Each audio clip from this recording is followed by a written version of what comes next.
Hello there you guys, welcome to one of my videos. Man United and Manchester City are in an ongoing battle for Napoli defender Koulibaly. Now Fabrizio Romano, who's a very reliable Italian journalist, he said last summer that Manchester City were keen on signing him, and he said that Manchester City were in talks with Napoli, but City couldn't come to an agreement. Now, Kalidou Koulibaly has been on our agenda for quite some time. He's regarded as one of the best centre-halves in the world. He's highly experienced, he's 29 years of age. He's been a long-serving player at Napoli. He's been at Napoli now like 7 years. He's made 198 appearances for Napoli in the Serie A and he's played over 270 games in all competitions. He's under contract with Napoli till 2023.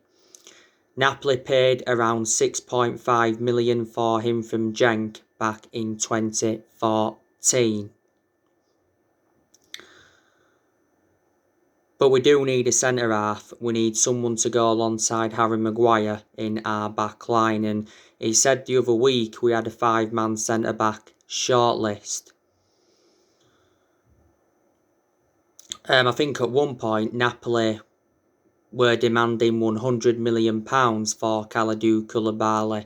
There was narratives coming out about Kalidou Koulibaly back in the January transfer window, but Napoli insisted that he was not going to leave in the January transfer window. But with the coronavirus pandemic, could get him for less than £60 million.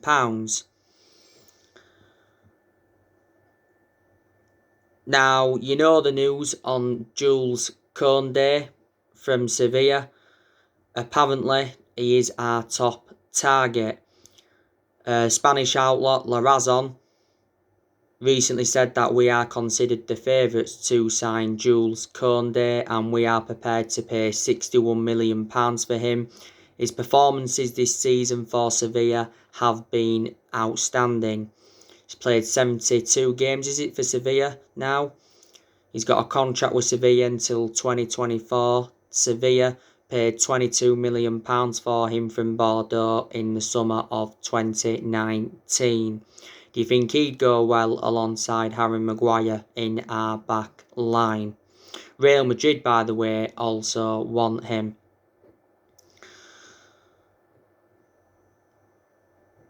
Now, earlier on today, I gave you the news on Jadon Sancho from Borussia Dortmund.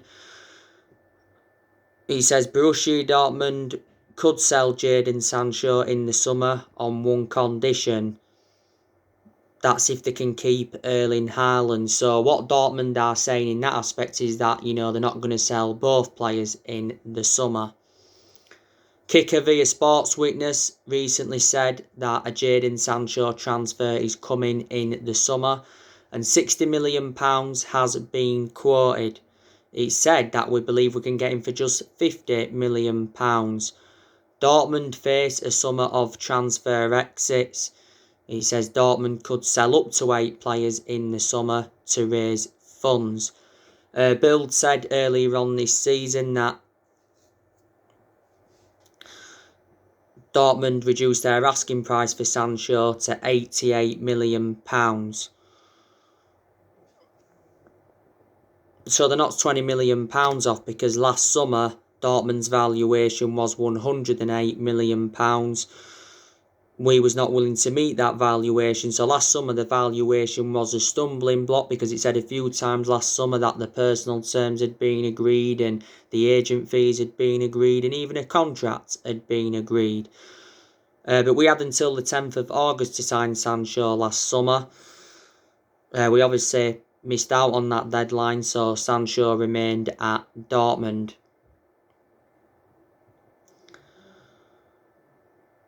Earlier on this season, he made an admission, Sancho, saying that he has enjoyed a difficult season at Dortmund. Dortmund have been poor this season. Analysing the vast majority of Sancho's career with them, though, he's been very, very consistent. He's got a contract with Dortmund until 2023, and Dortmund paid just £8 million for him from Man City back in 2017. The main explanation he left Manchester City is because he didn't get assured any first team opportunities. Before he was at City, he was at Watford. He was at Watford from the age of 7 to the age of 14. And Erling Haaland, as you all know, Ole Gunnar Solskjaer would love to sign him. It'd be good to see Ole Gunnar Solskjaer reunite with Erling Haaland. Solskjaer knows the player well. Solskjaer was the one that gave Erling Haaland his debut at just the age of 16 at Molde. Solskjaer recently made a new Erling Haaland transfer admission and opened up on the Erling Haaland relationship. Solskjaer is following his progress. I recently as well give you the news on Harry Kane. Solskjaer wants 3 summer signings. He wants a forward, a right winger and a centre-half. And he's set to sit down with Ed Woodward to negotiate our business in the next couple of weeks.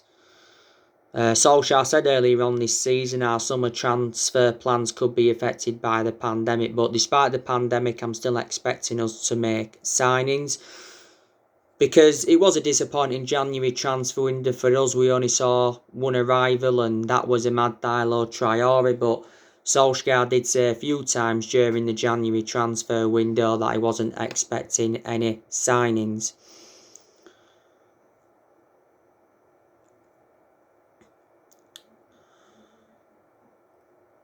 It says we are prepared to smash our transfer record in the summer.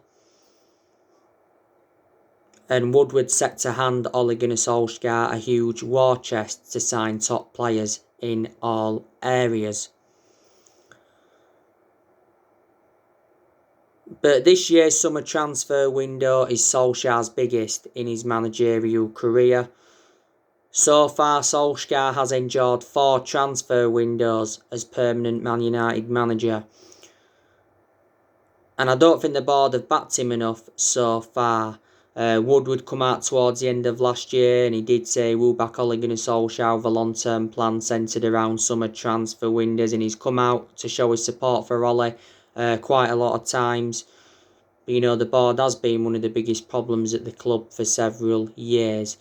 Yeah, Solskjaer's made good signings. You know, he's spent over £200 million at the club so far, but he obviously hasn't got all the players that he wanted to recommend in.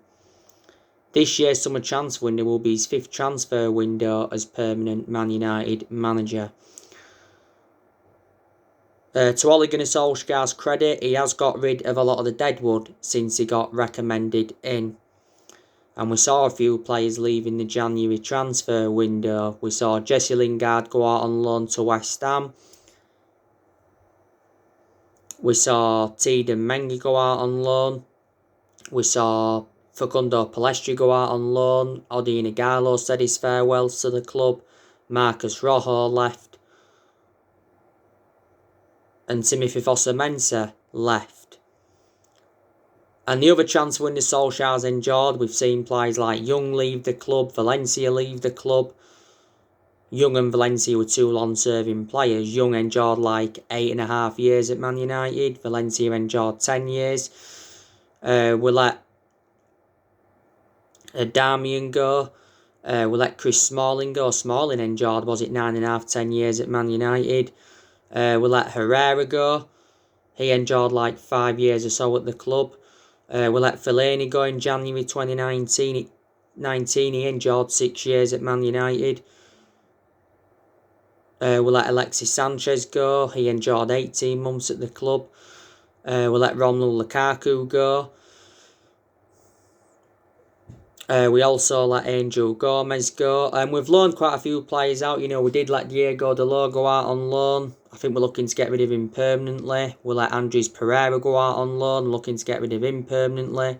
We'll loan Dylan Levitt out, loan James Garner out. I think we'll loan Joe Pereira out again for another season. And I'm expecting more players to leave Man United in the summer. I think there's a good chance that Juan Mata will leave the football club in the summer. Juan Mata's current contract expires in the summer. We do have an option to trigger his contract for a further year. Solskjaer made an admission earlier on this season saying that Juan Mata's future is uncertain. Juan Mata doesn't play a lot now, but I think he's had a good career at Manchester United. Juan Mata has been at the club over 6 years. Earlier on this season, he rejected an 18 million a year contract offer to play in Saudi Arabia. And we got Juan Mata in a deal worth £40 million from Chelsea back in 2014. He's 34 now, Juan Mata. Phil Jones, I'm expecting him to leave this year. I'm surprised Phil Jones didn't leave in the January transfer window. I think we're looking for a replacement before we sell Phil Jones. Solskjaer did say Phil Jones is going to be given a second chance. Phil Jones is still out with injury. He's been out with injury for over a year now. This is Phil Jones' 10th season at Manchester United. He's the only outfield player that's still here since the Sir Alex Ferguson era. You know, do you think we could sell Nemanja Matic in the summer? He's not one of our first choice midfielders, but he still gets his chances, Matic.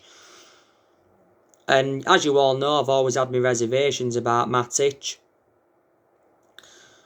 Matic has been at Man United now almost 4 years. We got him in a deal worth £40 million from Chelsea back in 2017. But Matic, has always been a slow player.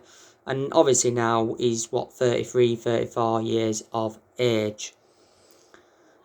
And like I said, you know, there's still a chance that Paul Pogba will leave the football club in the summer.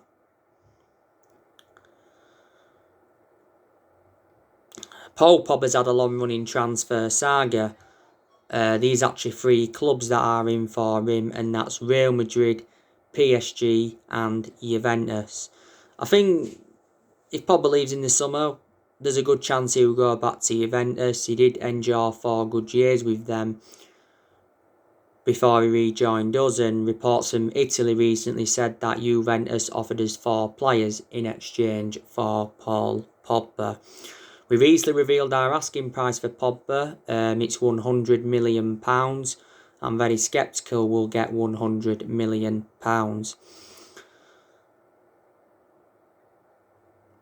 Mini Oriola, his agent, he's desperate to get his client out of the football club in the summer. Mini Oriola's been criticised a lot.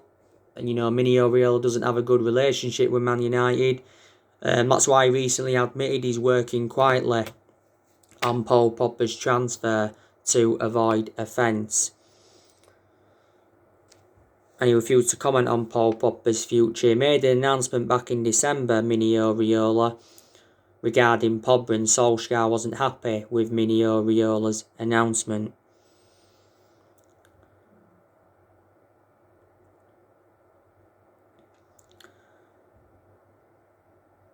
Paul Pogba is out with a thigh injury at the moment. Solskjaer did confirm prior to the game against Real Sociedad that Paul Pogba is going to be out for the rest of February. Should be back in early March. He is a big miss because Pogba's done well in recent months. He's been enjoying the best period in his Man United career since he rejoined. Don't forget he did have an ankle injury earlier on this season. He was out for the vast majority of last season with an ankle injury. It said the other week that we'd held talks with Paul Pogba regarding his future, and Solskjaer says Pogba's happy at the club, and he suggested that he could sign a new contract, Paul Pogba.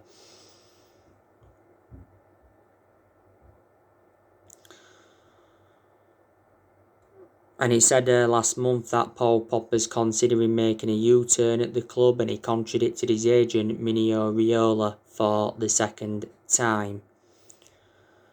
Paul Pogba's brother, Matthias Pogba, recently gave us an update on Paul Pogba's future, and he actually advised us to sell Paul Pogba in the summer if we are to get the money, because he said he could leave for nothing next year, and he's got no intentions of signing a new contract. He's our most expensive signing at the moment is Paul Pogba. We paid £89 million for him. But it'd be good to see him when he is back. So there you go. And like I said, there's a few players now that don't get in R11. Daniel James doesn't really get in R11. Yeah, he played against Real Sociedad and played well, but still lost his place in the team. Tuan Zebe doesn't get in R11. Juan Mata doesn't get in R11. Brandon Williams no longer gets in R11. Tellez doesn't really play that much. Tellez has played nowhere near as much as I expected. Phil Jones, he's another one.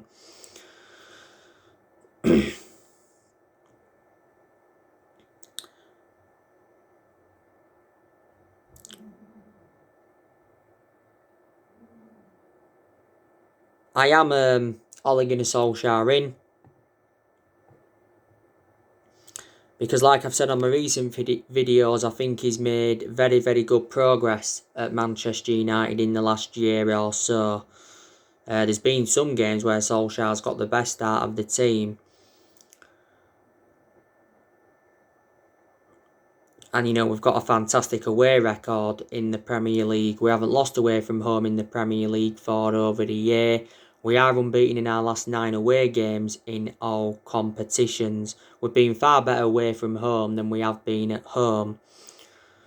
We've won a few games now at Old Trafford this season, but, this season all our defeats have come at Old Trafford.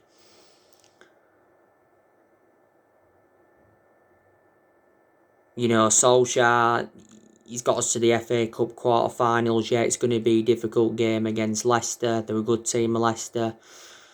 He's got us to the last 16 of the Europa League. This season as well, got us to the EFL Cup semi-final, lost to Man City 2-0. Ollie did well last season in his first full season at the club, got us 3rd place.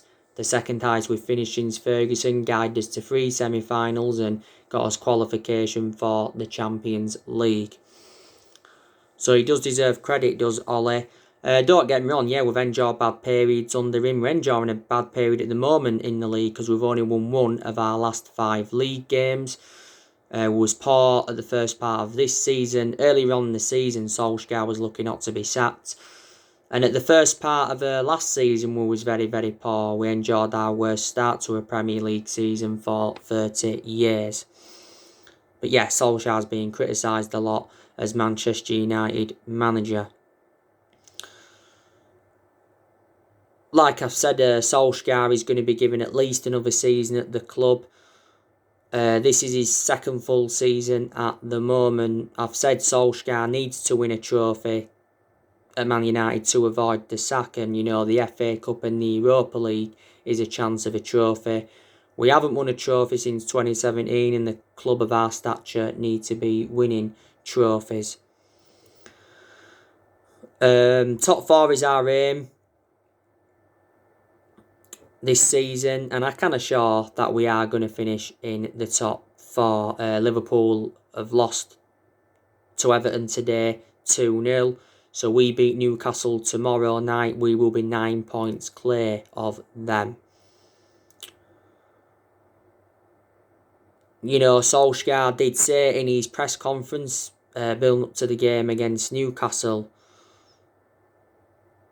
that is a warm Manchester City, that the Premier League title race is not over. I kind of sure the title's over. City are 10 points in front of us.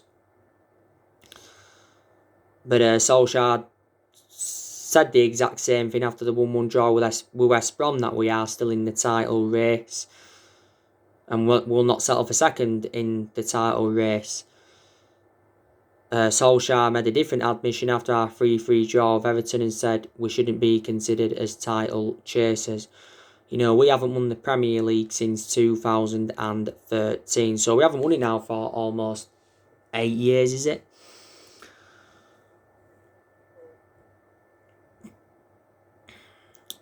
Ole Gunnar Solskjaer, he's been Manchester United manager now over 2 years. Reflecting now on he's been at the football club, he has gained some managerial experience and he's learnt quite a bit on the job. Managed a few clubs now. Obviously managed Cardiff. His record was disastrous at Cardiff. Managed Molde, won a few Norwegian titles with them, and now he's managing Manchester United. And don't forget, Solskjaer at one point did manage our reserve team, so he did watch some of this team at this day and age grow and develop. Watch the likes of Pogba and Lingard grow and develop. But he hasn't got a proven pedigree as a manager. Solskjaer's current contract with Man United expires in 2022. Now, it recently said that Ole Gunnar Solskjaer's future is in doubt because Solskjaer admitted that he's still waiting to open talks over a new contract. Now, it said the other week that we will wait until the end of the season to begin contract talks with Solskjaer, and says we could offer him a new 2-year deal on one condition, that's if we qualify for the Champions League. Solskjaer's into the final 18 months of his current contract. But I think he does deserve a new contract. But even if he signs a new contract, Solskjaer, it doesn't mean he's going to see it out, because I don't know if Ole is the long-term future for Man United.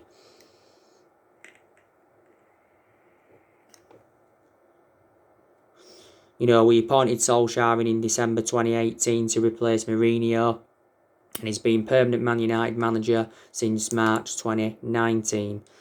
Obviously, we give him the job permanently, reflecting on what he did as the interim manager.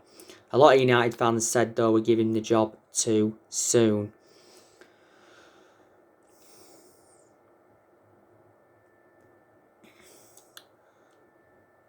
But yeah, we have seen consistency under Solskjaer, because obviously we've enjoyed good periods under him, and it's been good to see consistency, because we hadn't seen it, for a long time. Obviously, we haven't been the same team since Ferguson retired. We've sacked 3 managers since Ferguson retired, and that was David Moyes, sacked him after 10 months, sacked Louis van Gaal after 2 years, and we sacked Jose Mourinho after 2.5 years. We're not even really known as a sacking football club. Like I said, in recent years we've overpaid for players. Paid 89 million for Pogba, 80 million for Maguire, 52 million for Fred, 75 million for Lukaku back in 2017. 50 million for Wan-Bissaka. Not only that, we've got players on big contracts at the football club. We've spent over £1 billion since Sir Alex Ferguson retired. Solskjaer's inheriting players from other managerial eras. Anyway, Newcastle tomorrow night. I've already given you my preview for the game. I recently give you my starting 11 prediction, and earlier on today I give you my score prediction for the game on who I think is going to score. I think 3-0 to Manchester United. We're coming into this game against Newcastle with a lot of confidence, because we recently beat Real Sociedad 4-0 in the Europa League round of 32 first leg in Turin. Couldn't be played in Spain due to travel restrictions. Obviously, it was goals. Bruno Fernandes, he got 2. Rashford scored and Daniel James scored, and it was a very, very good performance. To be honest with you, I wasn't expecting that from Man United.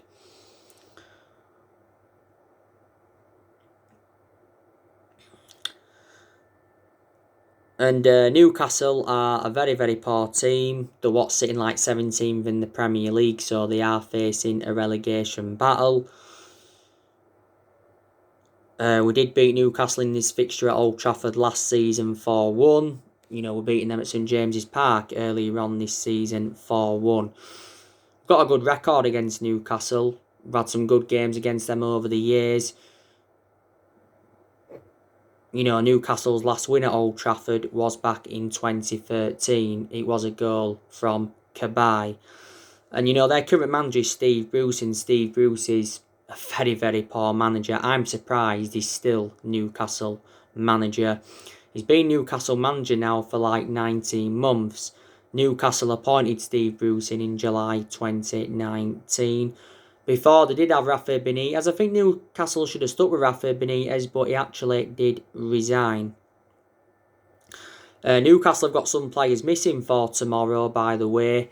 Obviously, there's no Callum Wilson. He's out with injury. Steve Bruce actually brought him in. I think Fernandes is out with injury. Manquillo's injured. And I think they've got that Scar out with injury as well. So it says Newcastle are actually missing 4 players. Callum Wilson, to be honest with you, is probably Newcastle's best player. They've obviously got that Maximin, who's good. They've got Dwight Gale, who's quite good. They've got Joelinton. They've got Andy Carroll. They've got Ryan Fraser. Steve Bruce brought him in. They've got Jamal Lewis. Steve Bruce also brought him in. They've got that Joseph Woolcock. I think they got him on loan. They've obviously got Sean Longstaff and Matty Longstaff. Obviously, they are brothers. They've got that Paul Dummett. They've got John Joe Shelvey. John Joe Shelvey is a former Swansea player. Used to play for Liverpool as well, didn't he, John Joe Shelvey? They've got Jamal Lascelles, they've got that Kieran Clark. Carl Darlow is their first choice goalkeeper. He's a pretty good goalkeeper, to be honest with you. Yedlin was good, when Newcastle had him, but Newcastle let him go. And Kabay was good for Newcastle, when they had him, but they also let Jurgen Kabay go.